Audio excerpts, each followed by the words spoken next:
Good afternoon, everyone, and thank you very much for being here today. I'd like to introduce a few people that have joined me today as we introduce a motion to amend the Constitution of this country. On the right is a federal member for Lanark-Frontenac-Lennox and Addington, Scott Reid. I also have Martha, Leck, Jaworski, and their son Peter, and a good colleague of mine from Durham, John O'Toole. Right. Thank you very much for being here.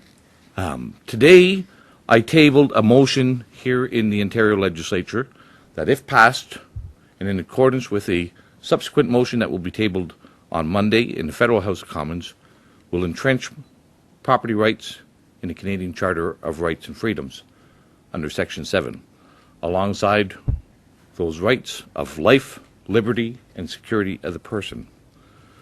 Numerous constitutional documents across the world list the right to property as a fundamental right.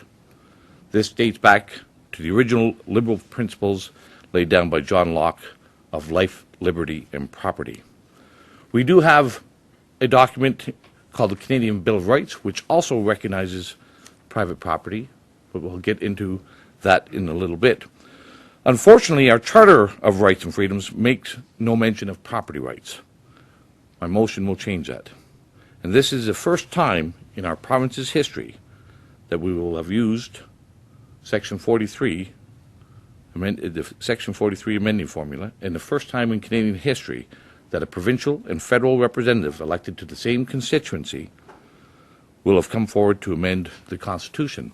And I'd like to just read two sentences from the Royal Commission on Civil Liberties, the inquiry into civil liberties chaired by the Chief Justice James McGruer. These two sentences, I think, are very powerful for everybody to recognize. He said, and this document dates back to the 1970s, but still applicable today, "In this province, there is no constitutional restriction on the power of the legislature to deprive an individual of his property rights without compensation. A zoning bylaw may take away or diminish property rights, but no compensation is provided." Those words were spoken by James McGruer back in the 70s. They're still applicable today. The motion that we're introducing, or have introduced, will fix and correct that long-standing problem. I just want to talk for a few moments about some examples, and then I'm going to turn the floor over to Peter Jaworski. And the infringement of private property by this legislature has been increasing and escalating over the last number of years. And the examples are numerous and unending. We actually have now 49 different designations that can be applied to private property by the provincial legislature that deprive people of their use and enjoyment of property without compensation. And it's important, all those designations restrict and prevent the province from providing compensation. They are often done as well. There's no mechanism that requires consent or knowledge of for the legislature to inform people when they've done this.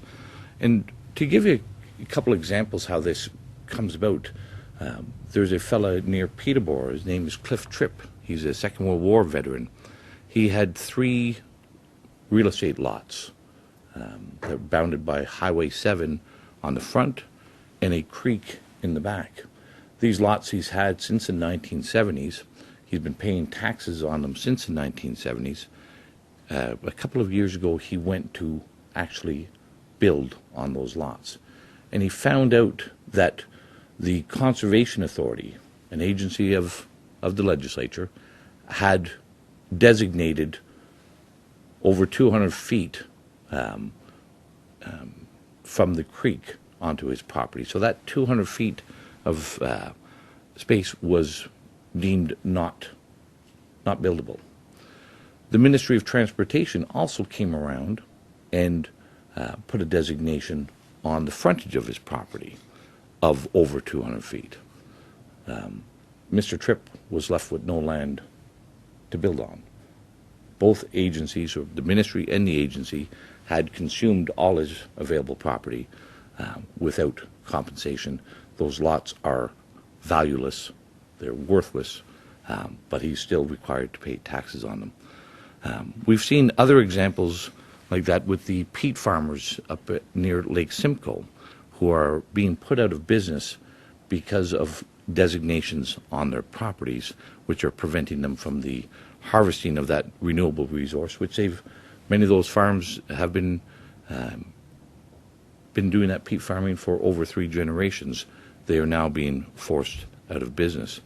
In my own riding, a lady lost her property. She had a 200-acre parcel, but somebody saw a loggerhead shrike, which is on the endangered species list, and she lost the use and enjoyment of her property because there is a 400-meter radius of basically a no-go zone around the nesting site for a loggerhead shrike or any endangered species. So I could go on and on with examples of this. It's prevalent throughout the province. One of the best examples we've also seen just happened last summer. And Peter Jaworski is going to fill you in on that. It was at the home and residence of Martha and Lek Jaworski in Durham County in the municipality of Clarington. And maybe I'll turn the floor over to Peter to speak about that. Okay, I'll get some water here. So I want to thank Randy and Scott for giving me the opportunity to tell the story of my mom and dad's fight to gain the freedom to celebrate freedom. For the past 10 years, I have been organizing the annual Liberty Summer Seminar on my parents' property in the municipality of Clarington. The Liberty Summer Seminar is an event that brings young people together to discuss and celebrate Canada's history and tradition of liberty. It's a 2-day outdoor event with 7 speakers, a barbecue, and a concert featuring Toronto's Lindy Voppenfjord. It has a summer camp feel, which is why some of us refer to it as Liberty Stock. This past year, after our 10-year anniversary, my mom and dad were charged with running a commercial conference center on land zoned agricultural. The event is a non-profit event hosted by the Institute for Liberal Studies, a registered charity. My mom and dad faced a possible fine of up to $25,000 each for letting me, their son, host an event that promotes Canada's founding values of civil, political, and economic liberties. The values that motivated my parents to escape to Canada from communist Poland in 1984. The legal fees and the frightening prospect of not only being fined $50,000, but the possibility of having to cancel the Liberty Summer Seminar was devastating. But we got lucky. In December, the Canadian Constitution Foundation chose to represent us to defend our right to host this seminar.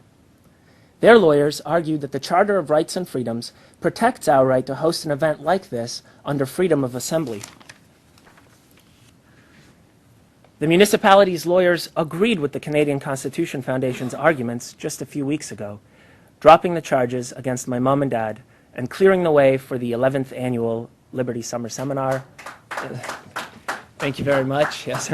It'll be held over the July 23-24 weekend. Planning started the day the municipality dropped the charges. You are all, of course, welcome to attend. Our municipality announced just a few weeks ago that they were going to drop the charges against my parents. Their lawyers agreed with the Canadian Constitution Foundation's arguments. But my parents should never have been charged in the first place. For 9 months, my family lived under a cloud of uncertainty about what we are and are not permitted to do on our own property. Entrenching property rights protection in the Charter would have acted as a bulwark against an overzealous bylaw department. If we had entrenched property rights, my parents would likely have never had to deal with the expense, anxiety, and heartache associated with being fined for hosting an event on their own property to celebrate freedom. We've since discovered that our story is not unusual or uncommon in Ontario. Property owners all across Ontario, especially farmers and homeowners in rural Ontario, are facing crippling fines and excessive regulations with no compensation for the lost use and enjoyment of their property. Entrenched property rights will help ensure that you and I, ordinary Canadians, at least have some kind of a defense against large and more powerful governments. That's why we're excited about this attempt to amend the Charter and why we support the effort wholeheartedly. Thank you.